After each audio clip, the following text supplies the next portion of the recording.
we are seeing a lot of meaning in holistic development, where we are focusing on academic skills, but also these other kind of skills because they drive the success of children over the years.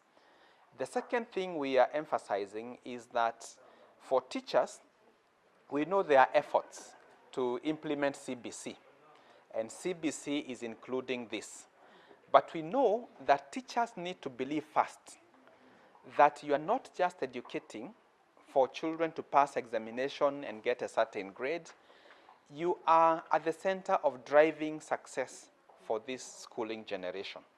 So when you spare time to tell them a story that connects to a certain value, or to give them a scenario that helps them to solve a problem, or to do role play, whatever you can do to implement the curriculum and bring these skills as explicit is what is needed, is a little that is called from you to contribute to children having these values and life skills. And the third thing is that parents are very important. Many times we leave schools to educate our children, but we know that values are learned at home. So modeling respect, modeling love, or unity as a family, you are supporting CBC. In the case of Uganda, when the new lower secondary curriculum was rolled out, the soft skills were integrated in the curriculum. That meant that the assessment body had to come in and see that these skills are assessed. One of the things I wanted to bring clearly out is that if you want to penetrate the examination board, you have to access them through the curriculum. Because whatever thing is not in the curriculum, the examination board cannot assess. So once these skills are embedded in the curriculum, the examination board will come in to assess. And that is the case of Uganda. Now, assessment of soft skills is a new thing to everybody, including the examination board. So there was need to develop capacity, and our main human resource are the teachers. The teachers are the ones who develop our assessment tools. With the new curriculum, we have a continuous assessment under which we place the assessment of these, at our end, they are called generic skills. That's where the assessment is. That meant that this assessment are to be done at school. So if they are to be done at school, it means that the teachers are to be well equipped to be able to assess. The live, when I looked at what has been presented here, unpacking the skills is very key for it to be assessed. Because if you are to assess, you should be able to know the indicators. If you don't know the indicators, then you cannot assess. So this is really in line with what we are doing. And right now, the examination board is out training the teachers in the assessment of school-based assessment. And part of it is the assessment of those generic skills or the life skills. So teaching integrity and honesty, how does it become an integral part of not only the pedagogical approaches, but of actually issues that you want to see the children achieving? So we've been emphasizing that, and I want to thank the Alive and the team that came to try and bring it as a reality. They picked on a few, but also the examples of respect can then lead into the schools and the teachers thinking of how do we insist that the children have got some integrity that they are achieving, so that we do not start saying, oh, there is a lot of corruption. Where does it begin from? The aspects of integrity, which we did not emphasize at the primary level. So I am happy that through Alive, we've been able to go back to deconstruct and break down that integrity into the smaller bits to see which ones, and comparing them with the different levels of cognitive growth of the children and learning abilities, so that as they reach senior 6 or after 6 years, we already have grown them into that, and many others. So is, yes, to get the impact, you need to see how do you emphasize it in the doing, in the living. But we begin, of course, with the teachers, but we also need to look at the instructional materials and what is it that is put on the table for the children. What are they looking at? Even I like the idea Dr. John has talked about of the parents. So it is a triangulation. It's a vicious circle. It needs an effort of everybody, and not only even the parents. In our group this morning, we were discussing about the community. When you see the children smoking bang, and you're saying, hey, the CBC, no. You have a duty as a community member to say, hey, look, the children are getting astray. Because at the end of the day, the impact on everybody. You will not enjoy riding your car with a child who has lost the values and comes to bang it to steal your phone.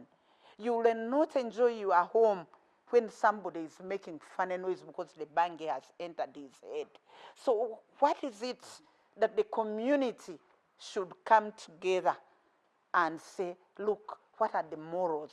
What character formation? How do we, what kind of person do we want to see? A person who is a medical doctor, but a person who has gotten the life. We have recently completed reviewing our curriculum. And if you assess our curriculum, actually, we have tried as much as possible to integrate these skills.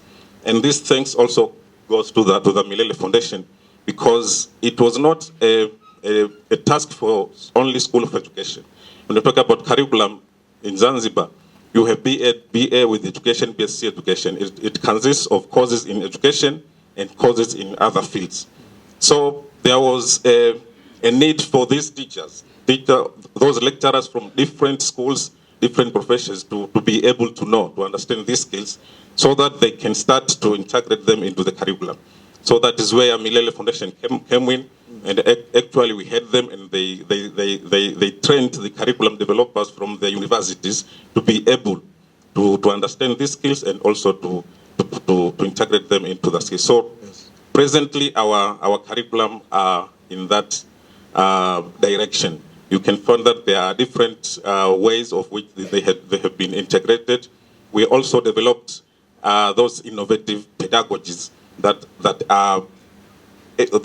when they are being followed, they are very good, so that teachers can also integrate to the teacher student, so that we hope by the end of the graduate, when they graduate, they will at least come up understanding these skills, and so when they go out to the field to teach for the new curriculum, they can be able to teach and assess, and also they can also do some assessment and other research activities as far as it is concerned. Thank you. Thank you, Dr. Chair. Professor Nyerere, what has been the situation, and please tell us if you think our... So our approach is to work with government institutions, because there are various institutions that are in charge of CBC implementation.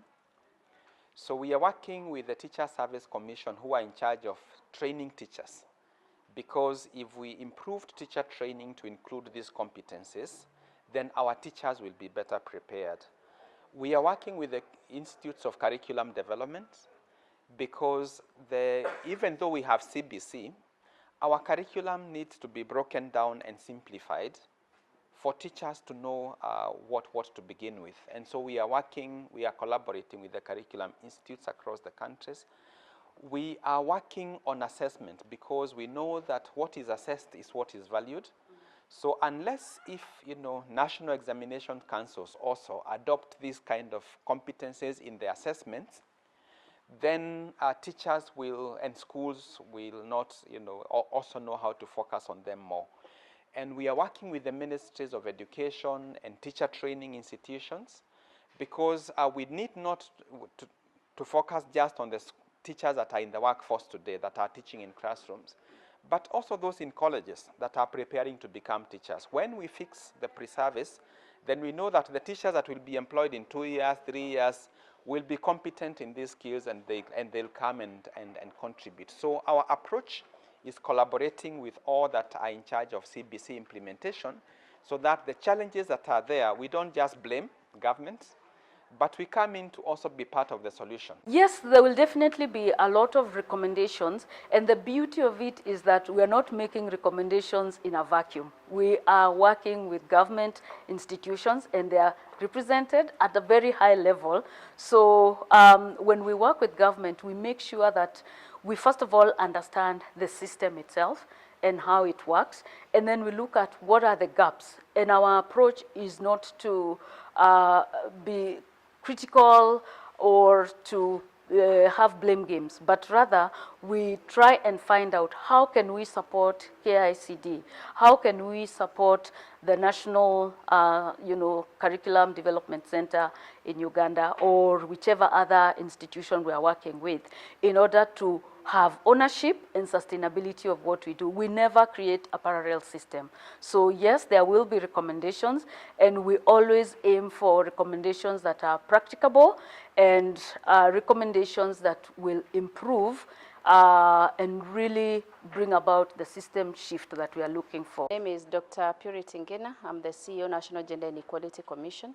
And the reason why I joined this summit is because I know the interconnectedness between matters of gender and education, and especially life skills and values. If you look at this country, we are now fighting gender-based violence, including femicide. For us, really, to eliminate gender-based violence, whether it is FGM, whether it is early marriages, or even children getting children, the only solution from my own analysis and also based on research is some of these values that are integrated in the competence-based education. The values that this team has been working on, whether it's a value of respect, the competence of self-awareness, problem-solving, collaboration. These are skills that learners and kids need for them to be able to, to stand on their self and to stand firm. And so for me is to show support, but also to encourage that other members, especially people working in the education sector, to find ways in which all our children can acquire these values and life skills, because they are a game changer. They will be the solution to most of the problems we are facing in this country, especially the learner is a very important actor in the system. You can actually design a very good curriculum and talk about competency-based curriculum. But if we are not delivering well, it means that students and children are coming out of the system without acquiring the competencies that they need for navigating the 21st century world. So learner-centered teaching is really critical, and in Tanzania we call it the teacher development support. The values and life skills thematic group is spearheading ALIVE in the 3 countries, and they've been able to develop a lot of evidence and data about what it really means to support the education system in a way that we are actually able to shift towards a competency-based curriculum and what we are calling the value-based education. And that means that there's a lot of research that has gone into this work. There's also a lot of collaboration that has happened, first of all, across the 3 thematic areas, because if you're teaching or you're supporting learners learners to learn, or teachers to teach correctly, then life skills has to cut across in the in-service as well as pre-service teacher training programs. And then, of course, in terms of the development and the design of the materials, there has to be a lot of thought that goes into thinking about what are the best strategies that would help a teacher or would provide the resources that a teacher needs. What is it that a quality assurance officer visiting a school would need to have the tools in order, or even the knowledge, to be able to assess whether students are actually gaining this competence? Thank you so much. My name is Hadija Sharif. I am the co-principal investigator for the ALIVE initiative, working specifically under the what we call the assessment shift. But it's really a pillar within our ALIVE initiative that is focusing on building the capacities of these people who we want to work with, the teachers, and developing the tools. Because without without the right resources and without the right capacities, the dream and the vision that we have is going to be difficult to achieve. So what we have learned over the past few years of working within Alive is that we need to understand how these skills are broken down, how these skills are assessed. They're different from the academic skills. And that is a skill and an understanding that we need to impart within the different actors within the system. So through the Alive Academy, we've been able to build a community of learning, a community of different experts that are continuously growing and understanding how to do this, because it's great to want to do this. And I think we are all on the same page that we want to get there, but it takes some work to get there, and it takes us working together. It takes commitment from those people who are working within the system to learn to do things differently. So how do you assess a respect or collaboration or problem solving is going to be different than how you assess 1+1. And so changing mind shifts, shifting the mindsets so that the people who are working with the teachers can understand how to do this, and then they can help and support the teachers to do this, is really the vision and the dream that we have in terms of the work that we're doing within the assessment shift pillar. But then also we've come up with a database of the tools. Sometimes a teacher may not be able to have the time to come up with the assessment that they need. But if they work, we have the experts that are working on developing these tools, and there's a database that's open and available for them to access, then that's something that we're trying to contribute to make it easier for the teacher to do the work that they're doing in the classroom. But then also to make it easier for other people who are working with students to generate the evidence. Because right now, data is what's needed to be able to speak and to be able to tell us how we're doing, how far we're going, how well we're doing. And so the open source platform is a space for people who are working to generate data and evidence to be able to contribute more evidence to that space. And so that's something that we're working with in the assessment shift pillar.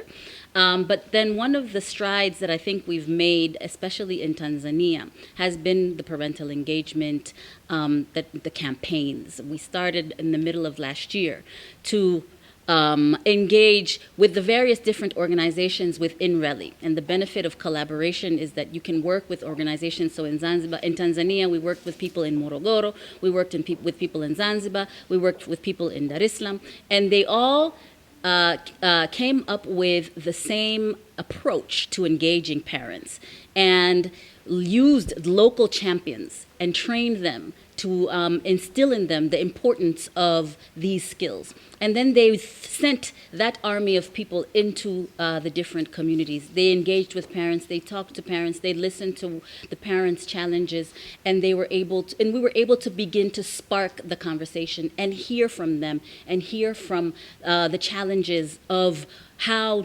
parents are working, the challenges that parents are experiencing with their children when it comes to these life skills. And it, I think, was a very eye-opening space for us, because we are beginning to get a better picture of what the parents are going through. And so this is an engagement that we want to continue to do because of the important role that the parents play in nurturing these skills. Or with the collaboration and partnership through Zizi Afrique that we have just entered, I feel it will be an opportunity, and it will give us a step towards the right direction. And I know through them interacting with other people in this ASAL area, they may have, if they have resources, they'll expand the network so that will be more in terms of even talking and supporting those who are already left behind.